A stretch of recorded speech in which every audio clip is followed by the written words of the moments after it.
Ошондой породасы, мунун 12 түрү бар ушундай. 12 түрү? Му арасынан ушу алтын балык окшоп турбу?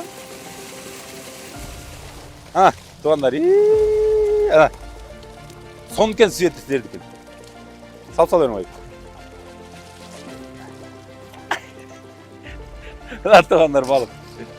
Сонкен.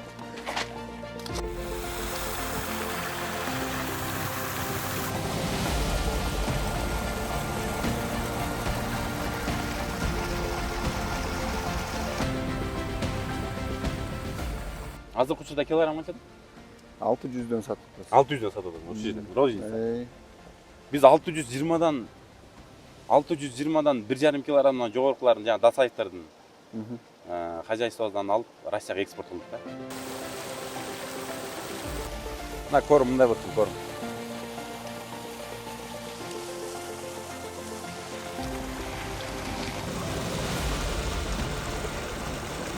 Бул жерде тапчандарды кылып, же мындай отура тургандарды кылып, көрүнүп тургандар, бизнес. Бизде туугандар кызыккандар балыккачы жаман көп да. Мунун эмне оорчулугу бар, эмне секреттери бар мындай. Ушундо бир 2 бассейн кылып алып, опыт алып баштаса болот экен да мына. Болот, Бир 2000, 5000 штук салып, каражатка жараша оокат кылыш керек. 2000 балык менен баштаса деле болот, акырын өзү үйрөнүш үчүн. Мына туугандар, 5000 штук менен башташ үчүн средний эгер бассейниңер баарысы даяр боло турган болсо, бир 350 миң, 400 миң, 500 миңге чейин расход кетет экен да.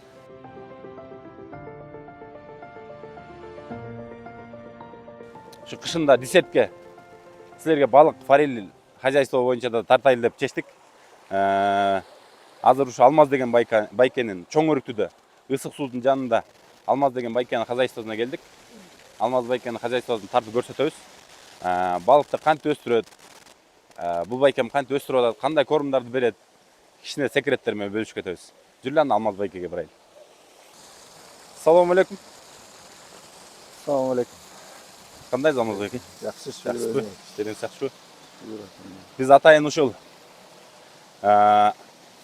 биз өзү көбүнчө клубника малина жөнүндө тартчубуз каналыбызда. Анан кийин ушул ысык көлдү кыдырып жүргөндө сиздин хозяйствоңузду көрүп, могу элдерден угуп, анан могу ысык сууга урматтыкына келгенбиз да. Сиздин хозяйствоңузга бир тартып, элдерге кичине болсо да маалымат берип коет деп.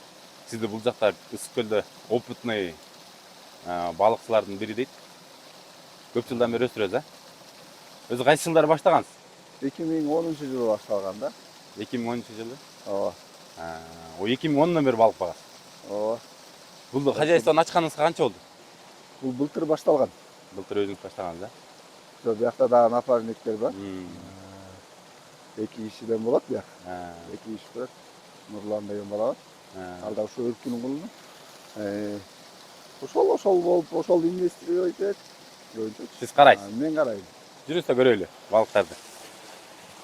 Булардын жанагы икраларын өзүңүздөр чыгарасыздарбы же? Ооба, икраларын өзүм чыгарам. Өзүңөр чыгарасыңар, Өзүм чыгарам. Же сатып аласыңар дегениңиз? Икра чет өлкөдөн келет. Чет өлкөдөн келет, Анан бул инкубацияга киргизип Франциядан келет. Франциядан келеби? Даниядан келет. Мына туугандар. Могу балыктын цвети башкача экен да. Эмне ошондой? Ошондой породасы, мунун 12 түрү бар ушундай. 12 түрү? Му арасынан ушу алтын балык окшойт го бул?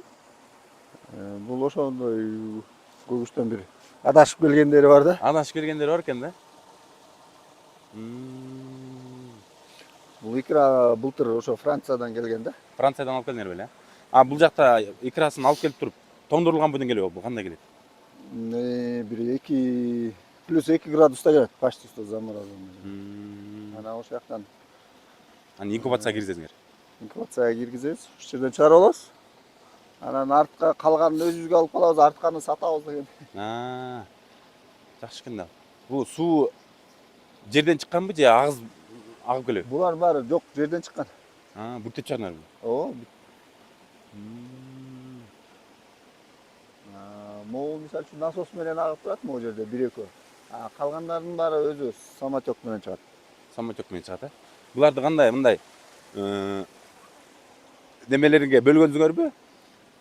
Майдазы бул тигинси. Бул сорттолуп турат да. Сорттолуп турат. Эң чоңдору кайсыда? Mına ушулар былтыр. Eң чоңдор ушулар ба? Э, Булар Былтыр бул балык сентябрда икра ойдон келген да.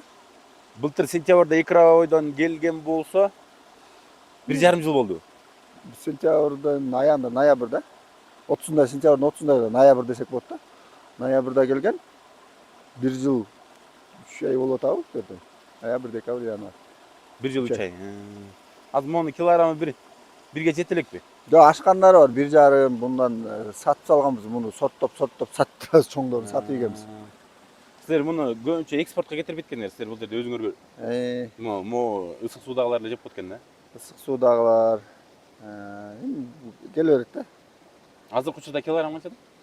600дөн сатып атабыз. 600дөн сатып атат. Ошол жерден. Розница. Биз 620дан 1,5 килограммдан жогорукуларын жана дасаевдардын хозяйстводан алып Россияга экспорт кылдык да. Тоңдургандарды. Ошо биз ошол азыр баягы былтыр икра көп завоз болуп кетип, бизде малек ошондон алып алганбыз. Анан азыр балыгыбыз чоңойтолду десек 1,5 килограмм, 2 килограммга чейин. Негизи 1,5 килограммдыкта көп сурашат да. Ооба, 1,5 жогору да. 1,5 плюс. Анан муну калгандарын 500-300 граммдыктарды ичара эле рынокто жүрөт да. Ооба. Экспорт өзү 1,5 жогору сурайт экен. 1,5 жогоручу. Ошол анан болгон мээнетти ошол жака жумшап атабыз. Өзү бизде туугандар кызыккандар балыккачы жаман көп да. Мен да кызыгып жүрөм, бирок мен өзү ягодный бизнес болгондуктан буга жакшы. Экспорт жагында жанагы бизде Россияда клубника жай менен клубника саткандар кышында малина неме балык сатабыз дешет да. Анан ошолорго кээде балык жөнөтүп коем да. Анан кийин көбүнчө токмоктукун предлагать этишет. Анан кийин биз быйыл дасаевдерден алдык, кымбат болсо дагы деп. Алардыкы Токтогулда өсөт турбайбы? Ооба. Токтогулдун суусунда, нарын кесин. Ал жакта жакшы өтөт экен, анан нарындыкы, көлдүкү жакшы болот дешет, ошентишет да. Эми биздики ошол бул жерден башка суу алып келет, скважинаныкы таза да. Анан Кудай сактасын, былтыр эмеде Оору болду. Оору болбоду. Телефон. Анан былтыр Токмокто оору болду да. Ошондо эми биздики Кудай ушу бияктан башка суу алып келбейт. Оорубайт да. Оорубайт. Анан ошондой вирус. Анан ошол балык фермага кызыккандар дагы көп да. Мунун эмне оорчулугу бар? Эмне секреттери бар мындай? Бизде кандай десем, мени коркутуп койгонун себеби, мисалы, ар бир жумада 200 миңге корум алышың керек дейт да. Ооба, ошондой эле чыгат. Анан айлана айына бир 800 миңдей корум берип отурсаң кандайбы? Эми мунун эмеси бар да, бул деле багыш коэффициенти бар. Мисалы үчүн 1 килограмм болуш үчүн 1 килограмм жем жеш керек да. Анан азыр бизде деген корум кымбат да. Корумдун килограмм канча азыр? Азыр эми жакшы корум алабыз деп, чет өлкөнүн жакшы корумун алабыз десек 200-210 сомдон да килограмм. Анан ошондуктан бизге кичине оорураак да. Ошондо балык 1 килограмм вес набирать этиш үчүн 1 килограмм корум жеш керек. Жанынан көп жеш керек. Ошондой жеш керек да. Ошондой жеш керек. Потерясы менен ошо 1 килограмм 100 ушундай болуп чыгат да. Анан мисалы үчүн 100 миң балык багып алсаң, 100 тонна корум жеш керек да. 100 тоннадан 20 миллион сом да. 20 миллион сом. Анан ошон үчүн мунун эмеси оорураак да, багышы ошол. Анан суунун составы бар. Основной суу жерде сууну тууралаш керек да, аябай. Муну кислороду да эмне? Кислороду, любой эмелери бар. Мына газ, азот чыгып кетет, ар кандай эмелери болот. Сиз ошону текшерип өзүңүз карап тура аласызбы? О, тиги эмнеде? Ада. Бул ушундай Жөн эле. Ошондон аралашып келип, ушинтип аралап келип анан балыкка барат да. Кислороду көбөйөт, да? Кислород көбөйөт. Анан эме болот. Жаман газдар чыгат, газ да пайда болот да. Бул сууну ичсей болобу? Ооба. Таза суу. Таптаза. Бул даже накипта болбойт. Жана суу кайнаткандан кийин астына накипта болбойт. Таптаза суу. Жылуусун байкадыңбы? Ооба. Температура 12-13 градус. Температурада дагы көп быйыл суу катуу болгонго тоң калды го. Силерге тоңбодубу? Жок, бизде тоңбойт бул. Эми жерден чыккан 12,5 градус менен чыгат. Анан бассейндерде түшкөндө бир 11 градус болот. Балыктыгы канча градус болуш керек кыш кыздын? Негизи балык өсүшү 15 градус менен жакшы өсөт да. Жакшы өсөт, а? 15-16. 12 дагы Жок, 12 жакшы шүгүр. нормально, а? Жанагы Кара көлдүн суусунун, Нарын дарыясынын температурасы канча экен, ошону биле аласызбы? Жок. Биле алган жокмун. Ал жакты билбейсиз, Э. Ошолордун Муну 4 мезгилде текшерип туруш керек да, температурасын. Билиш керек биринчи ошо 4 мезгил. Бизде быйыл ошол көбүнчө сууга тоңдуруп алып, суу тоң калып ит болушу да көбүнчө. Бизде аябай катуу болгондо быйыл катуу суук болгон да. Ушуда дагы чоңдор бар экен, а? Бул өзүнчө эле кайф турбайбы? Балык караган. Рахат. Жакшы да жагы бар, жаман да жагы бар мындай. Кыйынчылыктары.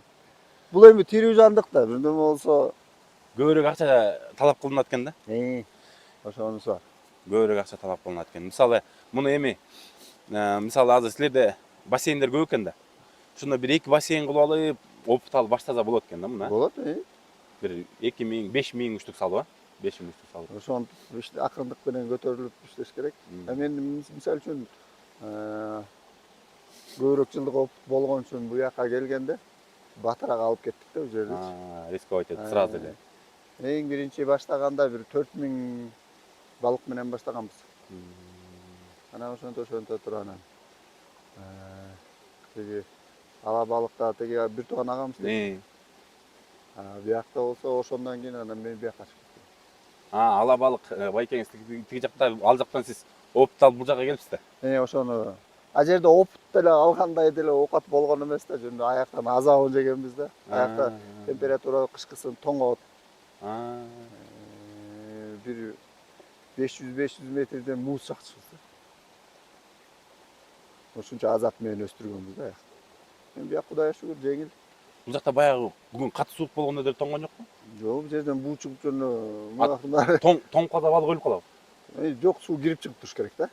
Үстү тоңсо тоңо берсе, эми кирип чыгып туруш керек, алмашып туруш керек суу. Эми үстү тоң калса балыкка жем бергенге деле болбой калат. Эми бир жерин кичине оюп алып берсең деле болот да. Могу мисалы бир прутта канча штук бар?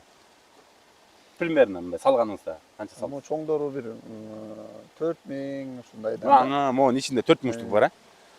Бул да көп да эми бул количествочу. Бу да көп па? Негизи 1500 2000 эле салыш керек да. Корумдарыңыз кайсы жакта? Чачып көрөлү бир. Жүрүңүзчү.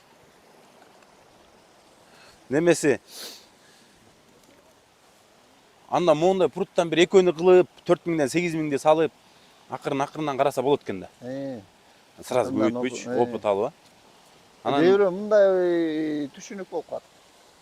Бир нерсени баштаганда бир айтам да, канча суу бар, мулайым расчет метр кубтан эсептелинет да. Бир кубка момча балык өсүш керек деген.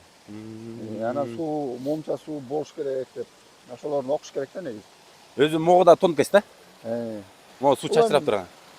Кислород аз болгондуктан ушундай чачырып турат да. Ушунун астында кислород пайда болобу? Воздух алат тигил. Ошондон балык дем алат экен кадимгидей. Ошондон дем алат. Бул эми форель капризнийраак да бир. Туура эмес бирдеме болуп кетсе эле сразу бат эле. Бул мотор турат экен, мотор соруп туруп эле буяка чача берет экен, а? Мына туугандар, эгер кислород аз боло турган болсо, монтип чачыратып коет экен да. Аэраторлор бар өзү. Сатылат специально. Мына могу балыктын немесинде капталында кызыл пятно болуп атпайбы? Кызарып. Ошол бааланат экен да. Ооба. Ошону жана Россиядан балык алгандар ошону сурайт да сразу. Анан бос болду эле жакшы бааланбайт экен. Ооба. Анан ошол жанагы Бул кызыл балык дегенге ошол жакшы баягы тамактанып, жакшы неметилген балыктын ошол кызыл полоска түшөт өзүчү. Өзү жакшы жанагы кымбат корум бериш керек дешип дагы айтышып калат. Ооба, кымбат эми. аябаш керек да мына. Ошончо даамы да өзгөрөт. Бул эмнени жесек ошондой да. Силер малек да сатасыңар. Малек да сатабыз. Мисалы 4000 үчтүк малек алам десем канча сом болот? Ар кандай весни жерсе 1 граммдан баштап 15 грамм, 50 граммдыктардын баасы орду менен болот да. Анда бир 100 грамм болуп калгандары анча кымбат экен анда? 100 граммдыктар уже порционный деп коет, 350 граммдан баштап вес менен кетет да. Вес менен кетет. 350 грамм.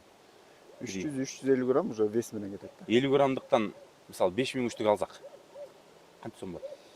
50 граммдыктар эми азыр эме да. Мисалы үчүн сиз айткандай клубниканын баасы бирде өйдө, бирде ылдый дегенде бул деле ошо. Средний айт.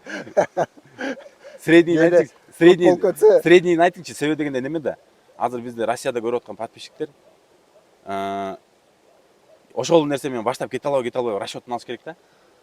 Эми 50 граммдыктар кээде 30 сом болот. Былтыр деген мурдагы жылы эме болгон. 50 граммдыктар 60-70 сомдон болгон да. Средний 50 сомдон деп эсептесек болобу ошондо? Болуп калат да. 45 сомдон эми ар кандай. Бул да ушундай неме турат, өзгөрүп турат баасы. Эгер мисалы 50 сомдон алып берели, мисалы ошондо 5000 үчтүк ала турган болсо, көйтөм 50 сомдон. 250 миңге 1 пруд болот экен да. Ооба. Ошондо 500 миңге 2 пруд болот экен. Ошол жерге эми башында 100 граммдык кезинде жемди көп деле талап кылбайт да. Жок, талап кылбайт. Бул ошо айтып 1 килограмм болгуча акырындык менен 1 килограмм жеш керек деген өзүнүн коэффициенти. Мисалы ошондо 250 миңге 500 миңге 2 пруд бир 10 миң үчтүк таштаса, 10 миң үчтүк таштаса. Амакул бир эле прудка таштасынчы бир 5 миң үчтүк таштасын, 5 миң үчтүк таштап туруп 250 миңге. Нарагына бир 100 миңине корм алып ала турган болсо, 100 миңден корм алып ала турган болсо, акырындан ишти кыла берсе болот экен да, туурабы? Ооба, бун кээ бирөө эми баягы каражатка жараша оокат кылыш керек негизичи. 2000 балык менен баштаса деле болот, акырын өзү үйрөнүш үчүн. Мына туугандар, 5000 штук менен башташ үчүн средний эгер бассейниңер баарысы даяр боло турган болсо, бир 350 миң, 400 миң, 500 миңге чейин расход кетет экен да. Бул жерде деген баягы Тирүүжанов болгондо сууна аябай көңүл буруш керек. Сууга. Бул жерде эми балыктын жашоосу сууда. Балык боюнча окутуулар барбы жокпу? Бар.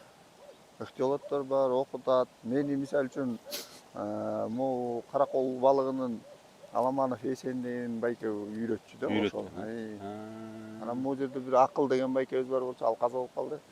Ошолор келип эле сүйрөп жүрүп үйрөтчү. Анан калганын өзүң алып кетесиң да. Алар бир сыйра үстүртөн келип эле үйрөтүп турат. Үйрөтүп турат.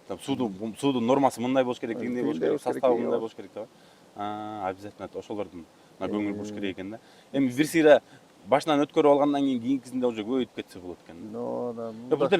Бул деле жакшы нерсе экен, иштетсе болот экен мындай, в принципе. Мен ойлочумун да, мо миллион акча керек деп. Акырындан баштаса болот экен да муну. Акырындан көтөрүлсө болот. Көтөрүлсө. Эми үйрөнгүчө тигин үйрөнүп алгандан кийин эгер жакшы үйрөнүп ала турган болсоң, эми акырындап бирөө менен сизге окшоп партнер болуп туурабы? Эми могу силердики сонун жерде экен да. Силер бул жерде жана айтып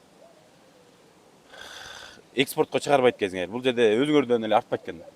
Кудай буйрса эми баягы сезон акырындык менен боло берет. Мына могу тапчандарды летний кылып салып, бияка ошо туристтер тозгонго. Эми могу жактарда анда газон кылып, мынаяктарды таптаза кылып, келип кыдырып, өздөрү крючок неме менен алып жеп, могу тапчандарда отуруп. Буларды качан салдыңар? Жүрүңүз көрөлү. Булар былтыр баштаганбыз азыр ошо айнектерин отургузуп, буга да анча-мунча кичине каражат бөлүп. Жайында быйыл чоң өрүктүгө чейин туристтер батпай кетти дейт го, эшиктин алдына чейин келди дейт го. Жылда бир бул ошондой поток болот, 1 ай. Бир 1,5 ай эле да бизде сезондо өзүңөр деле билесиңер, 1,5 ай. 1,5 ай. Бул жерде тапчандарды кылып, же мындай отура тургандарды кылып, көрүнүп тургандар, бизнес. Кышкыга дайындаганбыз да, муну кышы менен көп иштеп турганда кылып. Кышында да. Астын теплый пол, могу стенасынын баары утеплённый мунун. Потолокторунан өдөн. Мунун ичине кирип эле жылуу отуруп, жеп шашпай, а? Жайгышы менен Жайгыш, тозону. а. Эми жайында гүлдөн зонтик коюп деле күндөн акырын эс алса болот. Калган бул кышкы. Эң чоң пруд могу окшойт, а? Булардын мен муну жанагы Германиядагы анча-мынча пруттарды көрүп калганда ушуга окшогон болчу да. Ошолор окшоп кетет экен, а? Могу бирок алардыкы моундай жээктери сонун газон болчу да. Силер да ошондой газон кылып койушуңар керек экен. Мындай акырындык менен келатат. Бир жыл эле болду да. Ата сон бул жерде иштегендин өзү кайф экен да, келип карап, а? Суудун жээгинде башка эч нерсе менен чатагыңыз жок. İşte kılıp koyuyor. Sonken. Бул акырындык менен ошо. Мына туугандар, Фарел бизнес десеңер, бул байкемин рыногу бул туристтер үчүн, анан да эс алуу үчүн экен да. Анан бизде чоң хозяйстволорду кылып, килограммын 1,5 килограммдан өткөрүп, Россия, Казакстанга экспорт кылгандар да азыр көбөйдү да. Спрос балыкка жаман катуу көбөйдү. Балыктарды сурашат, 1,5 килограммдан жогоркулардын ичинде икрасы дагы болуш керек дейт да көбүнчө. Анан кийин шоковой тоңдуруш эле, шоковой заморозкадан эле анан биз дагы мен 2-3 жылдан бери сатып жүрөм ошол балыктычы. Мен да кичине бул теманы түшүнүп калдым да. Жакшы ошол биринчи эле таза суу, тамагы, балыктын даамын бериш. Калган ошол күндө жылкынын этин жей берсек, жылкы жыттанып калат экен. Ошондой эле да бул деле. Алмаштырып советтешип, балык баккандар менен советтешип, кандай болуш керек. Эми жана бул жерде деле бизде деле мындай да. Клубника малинанын көчөтүн саткандан кийин өстүргөндү дагы үйрөтөсүң да. Мындай кылып тигесиң, мындай кылып карайсың деп. Бул жерде деле эгер мен сизден же бирөөдөн кимден икра ала турган болсом, ал мага советтеп турат экен да, мону бер, мону бер деп. Ооба, мында кандай кылам, мынтип атат. Монтип эметип калды. Мындай болуп атат, тамак жебей калды, кандай кылам? Ушундай эле. Суудун температурасы түшкөндө дагы тамак жебей калабы да? Тамак жебей калат. Өтө көтөрүлүп кетсе да тамак жебей калат. Бизде эми эң жакшы сапаты бул жерде кышында өтө муздап кетпей, тоңуп калбайт. Жайында болсо ысып кетпейт бул жер. Жайында эң көп температура 16 градуска чыгат. Нормально экен да. Өзү 18те жакшы, мындай 18тен ашпаш керек дейт да. 18тен ашпаш керек дейт. 20 градус болсо эле ошо 2 градус неме кылып коет, тамак жегизбей коет да. 18 градустан 20га көтөрүлүп кетсе дагы жакшы тамак жебей коет экен. Эми ысыкта бизде эле суу ичип калгандай эле да. Жылдар тамак иче албайсың го кыйналып.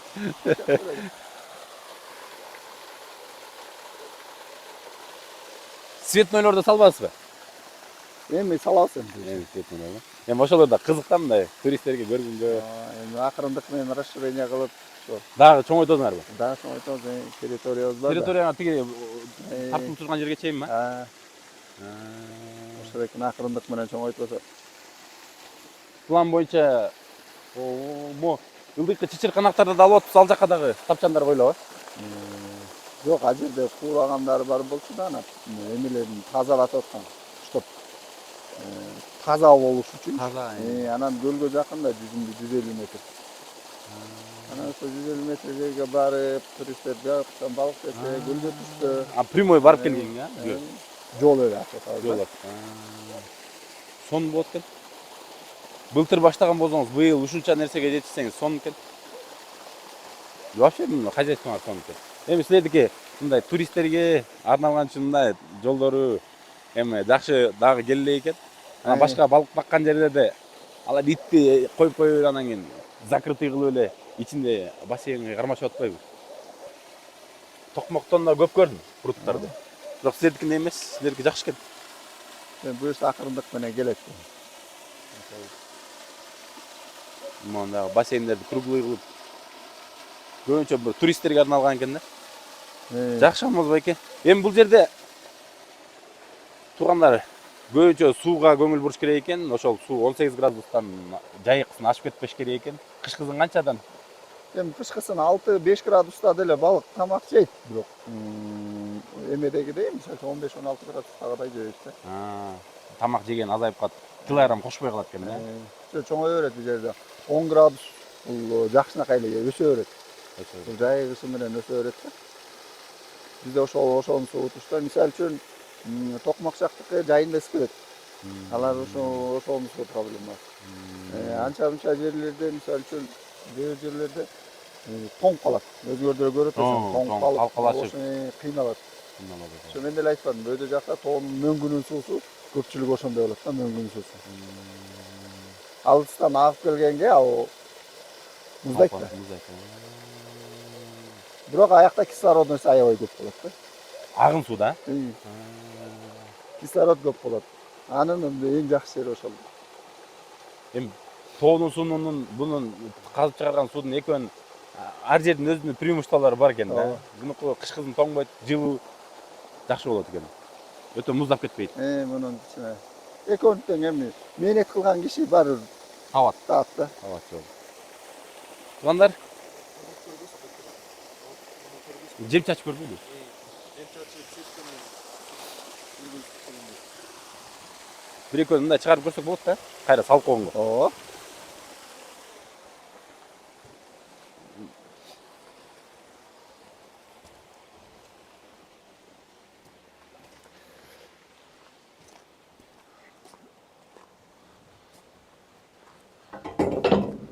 Ошону жакшы айтпайдың азыр. Биз жөн эле көсөт кетип калсак дыйкан.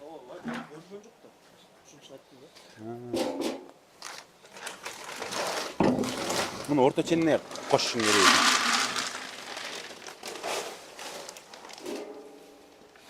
Кайсыдан бир мындай кармап?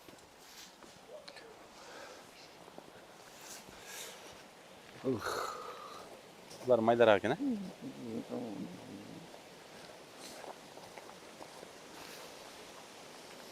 Ке жака кетти. Алып келет.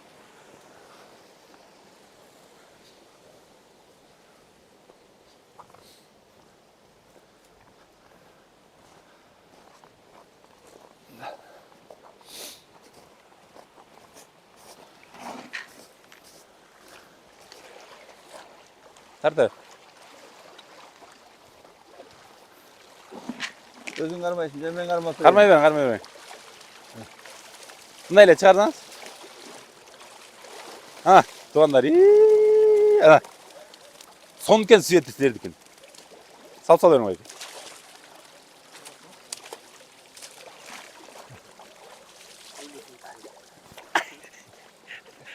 Туугандар балык. Сонкен. Мына тартып.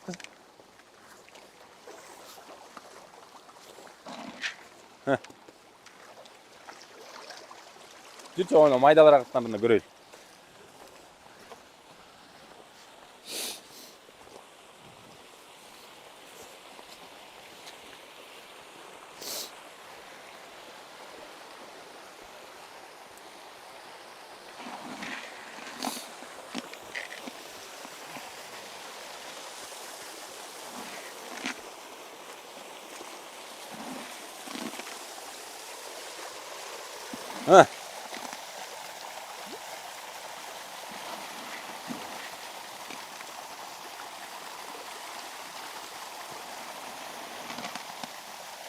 На корм мындай болуптун корм.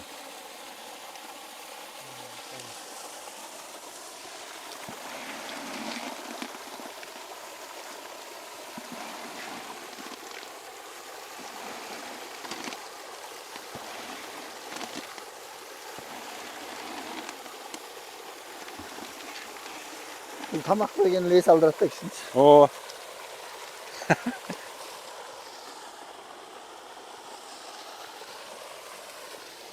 На туугандар.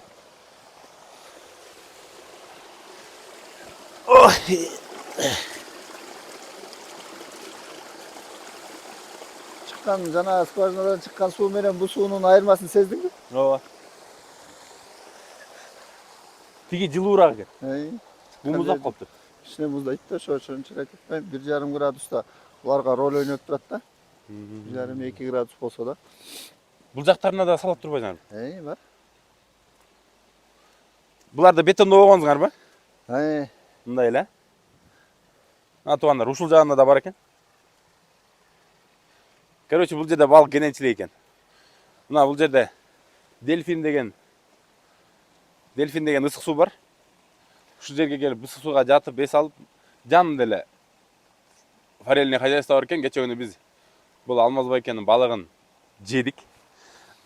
Балдар бизге шашлык кылып берди кечинде. Өлө даамдуу, сон.